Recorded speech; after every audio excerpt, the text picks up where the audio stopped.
the single dumbbell deadlift. Now, it's dumbbell deadlift like every other deadlift is a hip hinge. My base is a tripod of each foot. The movement is the simultaneous movement of the knees, hips, and head to get my shoulders close to the ground while keeping the weight on the tripod of each foot, right? The weight doesn't shift to the heels, doesn't shift to the toes, doesn't shift in, doesn't shift down. It stays in the middle of that tripod of the foot, big toe, little toe, heel. Now, I need to connect myself to that weight by grabbing it, in the case of one dumbbell, right? If I want to start with two hands, I can actually start the dumbbell like this, which solve a lot of the problems. If I want to start with two hands, I can kind of grasp my hands like this under the dumbbell, the one side weight. And this gets the weight off the floor quite a bit. So with a deep hip hinge, I can easily get there and support the weight with my hands like this and drive my hips forward through the dumbbell.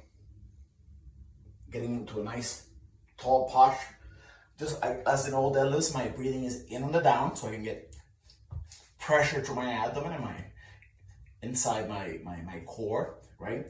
And I can release that pressure and crunch up like I'm about to get hit in the stomach as I go down, as I come up.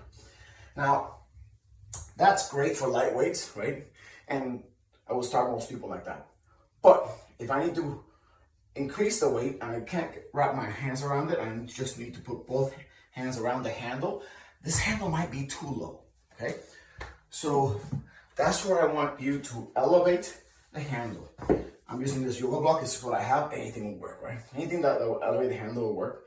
Because you need to get to a position where you can grab that handle without rounding your spine. Grab the handle without rounding your spine. And again, I'm gonna go one hand over the other hand. I'm doing a two-handed lift.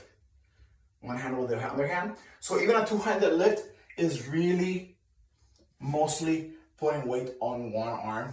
And I would definitely switch which one's the supporting hand and the hand actually touching the handle. Now, basically, like in all lifts, I don't want you putting the weight down fully with deadlifts, right? In these programs, we don't put the weight fully down. We basically go as deep as we can without rounding our spines, right? Get as much of a hamstring and glute stretch as we can, and then come up straight through. It's more of a Romanian deadlift than a traditional deadlift that we use.